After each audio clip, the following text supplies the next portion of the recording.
नमस्कार। एक बार फिर से बहुत बहुत स्वागत है आप सभी का परीक्षा वर्ल्ड के इस यूट्यूब चैनल में। दोस्तों, आज का जो वीडियो है काफ़ी इंपॉर्टेंट होने वाला है आपके IBSAIO 2020-21 की परीक्षा के लिए, क्योंकि आज के इस वीडियो में हम कंप्लीट करेंगे 100 इम्पॉर्टेंट मोस्ट एक्सपेक्टेड MCQs को, जो कि मॉडर्न हिस्ट्री के होंगे, यानी कि आधुनिक भारत के होंगे। इसमें हमने 100 सबसे महत्वपूर्ण प्रश्नों को सम्मिलित किया हुआ है आधुनिक भारत के वन लाइनर्स के फॉर्म में। आप यहाँ देखिएगा वन लाइनर्स के फॉर्म ये सभी प्रश्न हैं। ये प्रश्न मोस्ट एक्सपेक्टेड हैं जो आपके एग्जाम IBSAIO 2020-21 में पूछे जा सकते हैं। तो इस सीरीज को आप बिल्कुल ध्यान से अटेंड कीजिएगा, क्योंकि इस वीडियो से जो है आपके एग्जाम में डायरेक्टली 4 से 5 प्रश्न देखने को मिल सकते हैं IBSAIO की परीक्षा में। तो चलिए आज की वीडियो को शुरू करते हैं। पहला प्रश्न है यहाँ पे, दिल्ली में किसके राजकीय दरबार के समय जो है बम फेंका गया था? काफी इंपॉर्टेंट प्रश्न है। तो लॉर्ड हार्डिंग, आप याद रखिएगा, लॉर्ड हार्डिंग के राजकीय प्रवेश के समय जो है दिल्ली में क्या फेंका गया था? तो बम फेंका गया था। तो आप इसे याद रखिएगा, ऑप्शन इसका जो राइट आंसर हो जाएगा लॉर्ड हार्डिंग। तो आप इसे याद रखिएगा। इसके साथ ही यह जो लॉर्ड हार्डिंग था, इससे रिलेटेड कुछ इंपॉर्टेंट फैक्ट आप जान लीजिए। यह जो लॉर्ड हार्डिंग था, ये इसी के समय जो है 1911 में जो है दिल्ली को राजधानी भारत की बनाया गया था। आप याद रखिएगा, 1911 में जो दिल्ली को राजधानी भारत की बनाया गया था, इसी के समय बनाया गया था। तो इसे आप याद रखिएगा, लॉर्ड हार्डिंग। तथा इसका जो कार्यकाल था लॉर्ड हार्डिंग का, यह कार्यकाल इसका था 1910 से 16 के मध्य। आप याद रखिएगा, 1910 से 16 के मध्य जो है इसका कार्यकाल था लॉर्ड हार्डिंग का। तो इसे आप ध्यान दीजिएगा। इसके बाद अगला प्रश्न आपके सामने है, साइमन कमीशन का औपचारिक नाम पूछा जा रहा है कि साइमन कमीशन का जो औपचारिक नाम था क्या था? तो साइमन कमीशन का औपचारिक नाम क्या था? तो इंडियन स्टैट्यूटरी कमीशन। तो इसे आप याद रखिएगा, Indian statutory commission Simon commission का औपचारिक नाम था। तो आप इसे याद रखिएगा। इसके साथ ही यह जो साइमन कमीशन था, इसकी डेट आप याद रखिएगा। यह मुंबई कब पहुंचा था, भारत कब पहुंचा था? तो यह जो साइमन कमीशन था, यह 3 फरवरी सन 1928 को, आप याद रखिएगा, 3 फरवरी सन 1928 को जो है साइमन कमीशन बम्बई पहुंचा था। तो इसे भी आप ध्यान दीजिएगा।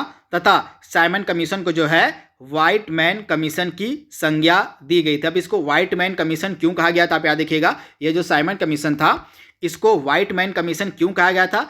क्योंकि इसके जो सभी सदस्य थे वे अंग्रेज ही थे। इसी कारण से जो है साइमन कमीशन को व्हाइट मैन कमीशन कहा गया था। तो इसे आप ध्यान दीजिएगा, यहां से भी एग्जाम में प्रश्न कई बार पूछा जाता है। तो इसे आप ध्यान दीजिएगा। इसके बाद अगला इंपॉर्टेंट जो प्रश्न है, काफी इंपॉर्टेंट है। 1907 का जो सूरत अधिवेशन हुआ था, उसकी अध्यक्षता किसके द्वारा की गई थी? तो रास बिहारी बोस के द्वारा जो है सूरत अधिवेशन की अध्यक्षता की गई थी। तथा यह अधिवेशन काफी इंपॉर्टेंट है आपके लिए, क्योंकि इसी अधिवेशन में जो है कांग्रेस 2 दलों में विभाजित हो गई थी। आप याद देखिएगा, जो 1907 का सूरत अधिवेशन था, इसी अधिवेशन में जो है कांग्रेस जो है 2 दलों में विभाजित हो गई थी। पहला दल था नरम दल और दूसरा दल था गरम दल। तो इन 2 दलों में जो है कांग्रेस बट गई थी 1907 के सूरत अधिवेशन में। तो इसे भी आप ध्यान दीजिएगा। अगला प्रश्न है, गोपाल कृष्ण गोखले ने कांग्रेस के किस अधिवेशन की अध्यक्षता की थी? तो गोपाल कृष्ण गोखले जो थे, इन्होंने कांग्रेस के किस अधिवेशन की अध्यक्षता की? तो इन्होंने जो है 1905 का जो बनारस अधिवेशन हुआ था, आप ध्यान दीजिएगा, 1905 का जो बनारस अधिवेशन हुआ था, इसकी अध्यक्षता जो है गोपाल कृष्ण गोखले के द्वारा की गई थी। तो आप ध्यान दीजिएगा। इसके बाद एक पुस्तक थी तोहफात उल मुहावदीन, यह किसके द्वारा लिखी गई थी? तो तोहफात उल मुहावदीन को लिखा गया था राजा राम मोहन राय के द्वारा। इसके बाद कुछ अन्य पत्रिकाएं जो मोहन राय के द्वारा लिखी गई थी, राजा राम मोहन राय के द्वारा। इनमें से एक फेमस है संवाद कौमुदी। आप याद देखिएगा, संवाद कौमुदी को भी लिखा गया था किसके द्वारा? तो राजा राम मोहन राय के द्वारा। इसके बाद मिरात उल अखबार, आप याद देखिएगा, मिरात उल अखबार का भी जो प्रकाशन है यह राजा राम मोहन राय के द्वारा किया गया था, जिसे आप ध्यान दीजिएगा। इसके साथ ही जो राजा राम मोहन राय थे, इनके द्वारा 1828 ईस्वी में, आप ध्यान दीजिएगा, राजा राम मोहन राय के द्वारा 1828 ईस्वी में जो है ब्रह्म समाज की स्थापना भी की गई थी। तो इसे आप ध्यान दीजिएगा। तथा राजा राम मोहन राय को जो है भारत का क्या कहा जाता है? तो इनको जो है पुनर्जागरण का पिता कहा जाता है भारत का। तो इसे भी आप याद रखिएगा, भारतीय पुनर्जागरण का जो जनक है, भारतीय पुनर्जागरण का जो पिता है, वह राजा राम मोहन राय को ही कहा जाता है। तो इसे भी आप ध्यान दीजिएगा।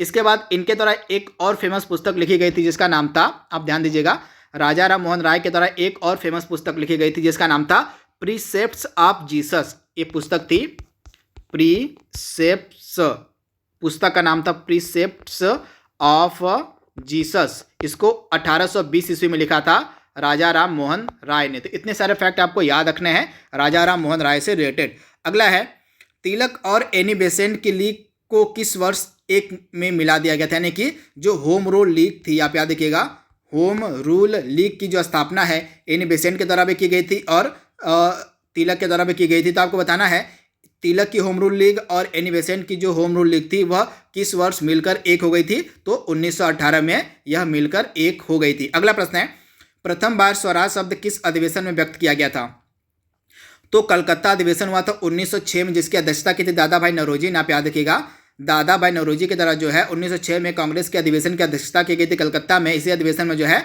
स्वराज शब्द का प्रयोग किया गया था, तो आप इसे ध्यान दीजिएगा।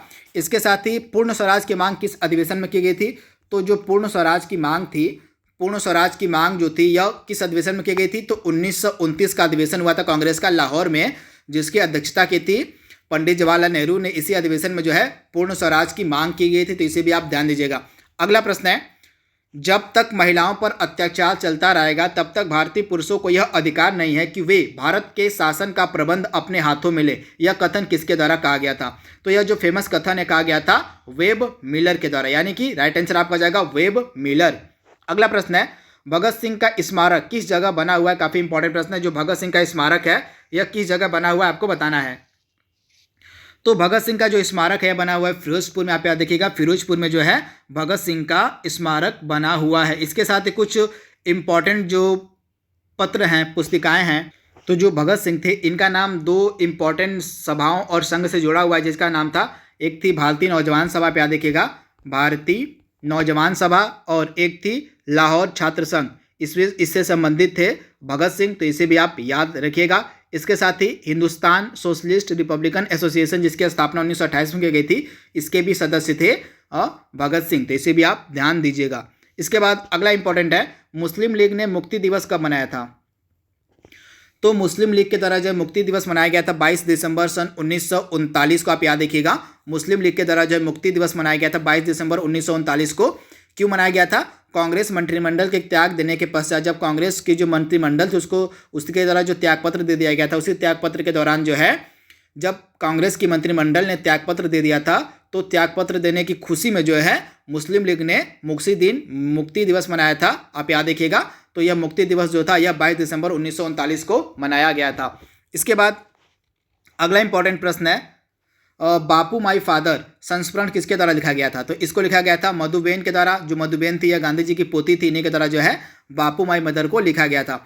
इसके बाद एक पुस्तक है the native state of India, इसके लेखक कौन है, तो the native state of India के लेखक है सर ली वार्नर, तो इसे भी आप ध्यान दीजिएगा। इसके बाद नमक सत्याग्रह के दौरान गांधी जी के गिरफ्तार हो जाने के बाद किसने नेतृत्व संभाला था, तो नमक सत्याग्रह के दौरान जब गांधी जी गिरफ्तार हो गए थे तो उसके बाद जो नेतृत्व यह संभाल लिया था अब्बास तैयब जी ने, इसे आप ध्यान दीजिएगा।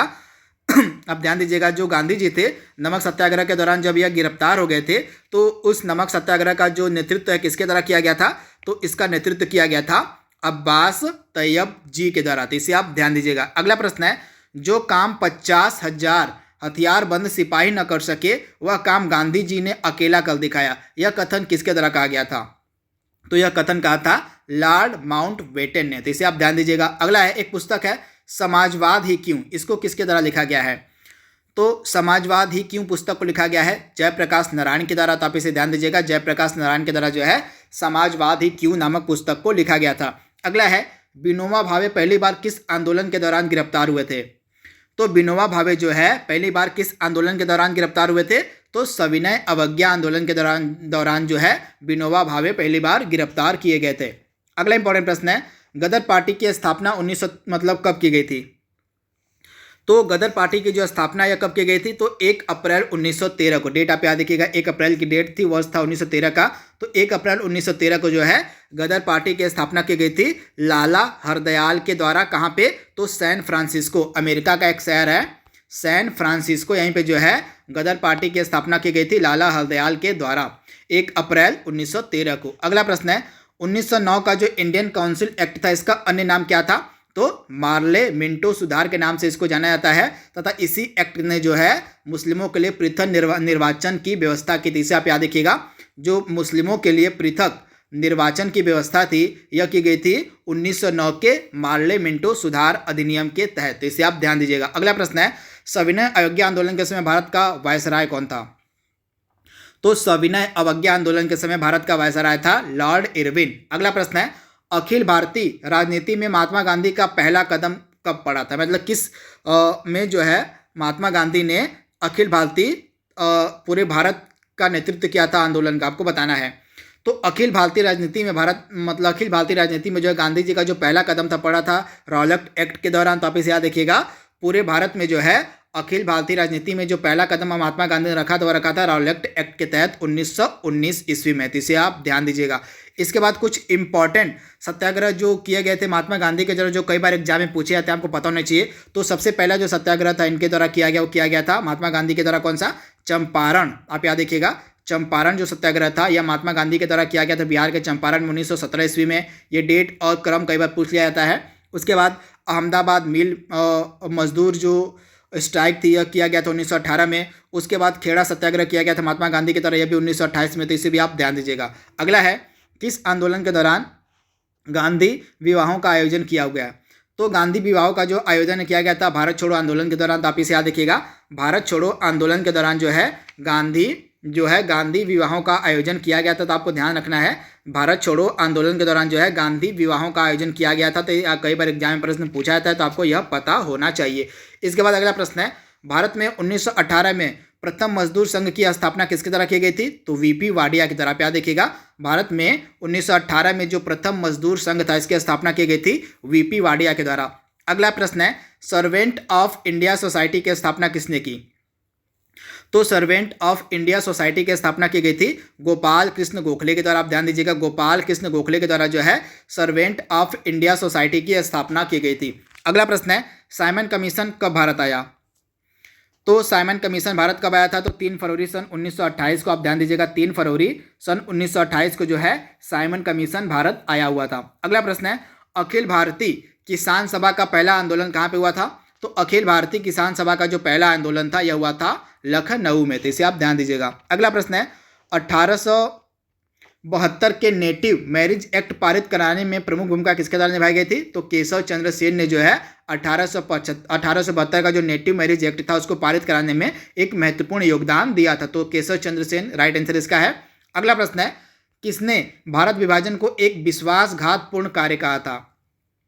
तो भारत विभाजन को एक विश्वासघातपूर्ण कार्य कहा गया था अब्दुल गफ्फार खान के द्वारा, तथा अब्दुल गफ्फार खान का अन्य नाम है, इनको सीमांत गांधी के नाम से भी जाना जाता था। इनका उपनाम भी कई बार पूछ लिया जाता है, तो आपको पता होना चाहिए कि सीमांत गांधी के नाम से किसको जाना जाता है? तो खान अब्दुल गफ्फार खान को। किसने एओ ह्यूम को कांग्रेस का पिता कहा था? आपको बताना है। तो एओ ह्यूम को कांग्रेस का पिता किसने कहा था?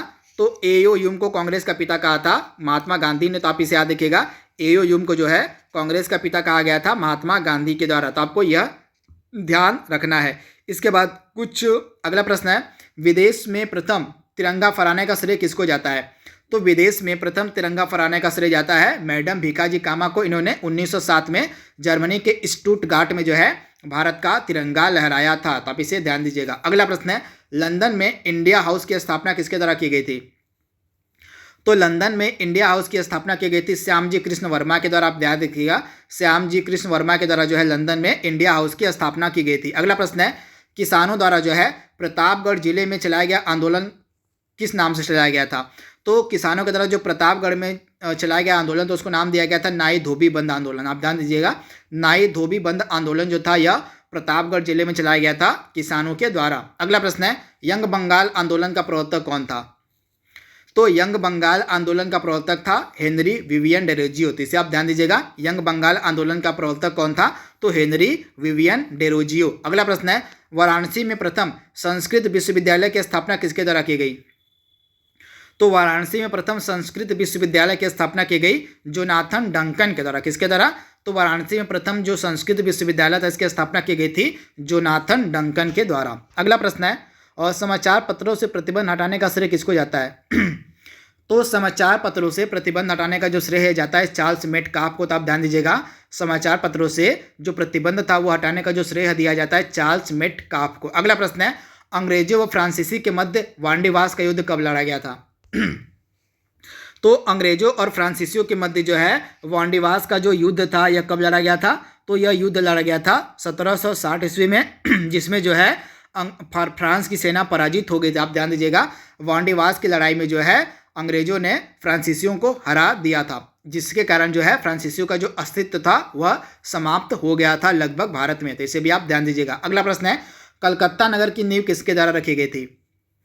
तो कलकत्ता नगर की जो नींव है रखी गई थी जॉब चारनाक के द्वारा। आप ध्यान दीजिएगा, जॉब चारनाक के द्वारा जो है कलकत्ता की नींव रखी गई थी। तो इसे आप ध्यान दीजिएगा, कई बार एग्जाम में यह प्रश्न पूछा जाता था। यह जो जॉब चारनाक था यह तीनों ने 3 जगहों को मिलाकर, आप याद देखिएगा, एक जगह थी सूतानाती एक जगह थी, उसके बाद एक जगह थी कालीकाता, सूतानाती, कालीकाता, और एक जगह थी आपकी गोविंदपुर। तो इन तीनों जगहों को मिलाकर जो है जॉब चारनाक ने कलकत्ता नगर की नींव रखी थी। तो इसे आप ध्यान दीजिएगा।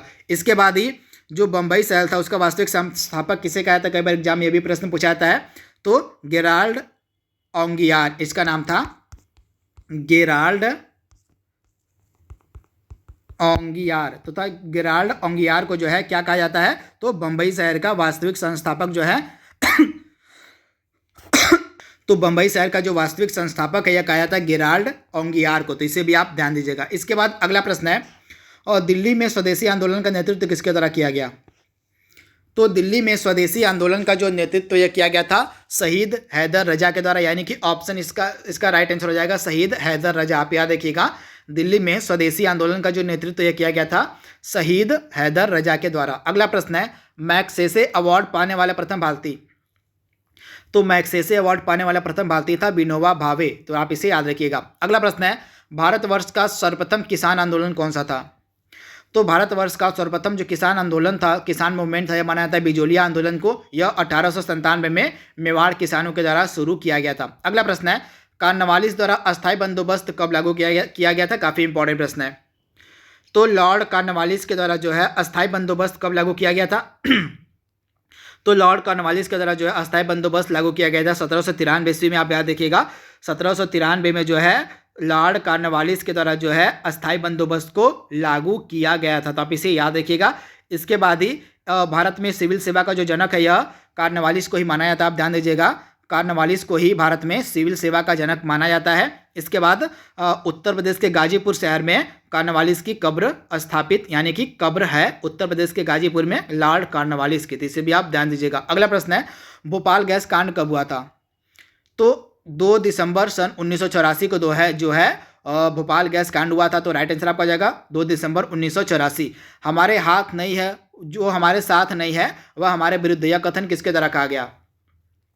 तो यह जो फेमस कथन ये कहा गया था एडोल्फ हिटलर के द्वारा। आप याद रखिएगा, एडोल्फ हिटलर के द्वारा जो है यह कथन कहा गया था, जो हमारे साथ नहीं है वह हमारे विरुद्ध है। अगला प्रश्न है, वर्नाकुलर प्रेस एक्ट किसके द्वारा पारित किया गया था? तो वर्नाकुलर जो प्रेस एक्ट है यह पारित किया गया था लॉर्ड लीटन के द्वारा। आप याद रखिएगा, जो लॉर्ड लीटन था इसके द्वारा जो है वर्नाकुलर प्रेस एक्ट लाया गया था, जिसके चलते जो है भारतीय समाचार पत्रों पर प्रतिबंध लगाया गया था। तथा इस वर्नाकुलर प्रेस एक्ट को किसने हटाया था? तो इस वर्नाकुलर प्रेस एक्ट को हटाने का जो कार्य था वह किया था लॉर्ड रिपन ने। तो इसे आप याद रखिएगा, वर्नाकुलर प्रेस एक्ट को हटाया था लॉर्ड रिपन ने तथा इसको पारित किया था लॉर्ड लीटन ने। तो दोनों आपको याद रखना है। अगला प्रश्न है, भारत में ब्रिटिश आयात पर दी गई विशेष रियायतें किस नाम से जानी जाती थीं? तो भारत में जो ब्रिटिश आयात थे उन पे जो रियायतें दी गई थी वे किस नाम से जानी जाती थी? तो इंपीरियल प्रेफरेंस के नाम से जानी जाती थी। अगला प्रश्न है, महाप्रयाण घाट किसकी समाधि है? तो महाप्रयाण घाट जो है समाधि है राजेंद्र प्रसाद की। अगला प्रश्न है, कांग्रेस के लोग भूखों के मतलब पदों के भूखे, यह कथन किसके द्वारा कहा गया था? तो कांग्रेस के लोग पदों के भूखे हैं, यह कथन कहा गया था बंकिम चंद्र चटर्जी के द्वारा। तो आप इसे ध्यान दीजिएगा। अगला प्रश्न है, करजन के प्रशासन की तुलना औरंगजेब से किसने की थी? तो करजन के प्रशासन की तुलना जो है औरंगजेब से की गई थी गोपाल कृष्ण गोखले ने। आप याद रखिए, गोपाल कृष्ण गोखले ने जो है करजन के शासन की जो तुलना है वह औरंगजेब से की थी। अगला प्रश्न है, गांधी जी के किस पुत्र ने सी राजगोपालचारी की पुत्री लक्ष्मी से विवाह किया था? तो गांधी जी के पुत्र का नाम था देवदास, इसने सी राजगोपालचारी की पुत्री लक्ष्मी से विवाह किया था। अगला प्रश्न है, किसने गांधी जी को लिखित भाषण देने की सलाह दी थी?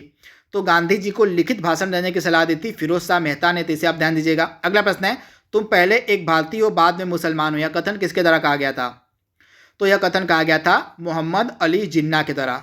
आज का लास्ट प्रश्न हमारा, बाकी का जो प्रश्न बचेगा उसको हम पार्ट सेकंड में कवर करेंगे क्योंकि वीडियो काफ़ी लंबा हो जाएगा, तो बाकी के प्रश्नों को हम अगले भाग में कवर करेंगे। तो लास्ट प्रश्न आज का है, अंग्रेजों को बंगाल में शुल्क मुक्त व्यापार की अनुमति किसने दी थी? तो अंग्रेजों को बंगाल में शुल्क मुक्त व्यापार की अनुमति दी थी फर्रुखसियर ने। तो आप इसे याद रखिएगा, फर्रुखसियर। तो दोस्तों यह जो IBS AIO के लिए आधुनिक भारत की हम सीरीज स्टार्ट किए हैं सर प्रश्नों को, उसके पार्ट 1 को हमने कंप्लीट कर लिया है। जल्दी मिलेंगे इसके अगले भाग में, तब तक के लिए thank you, thanks for watching, thank you.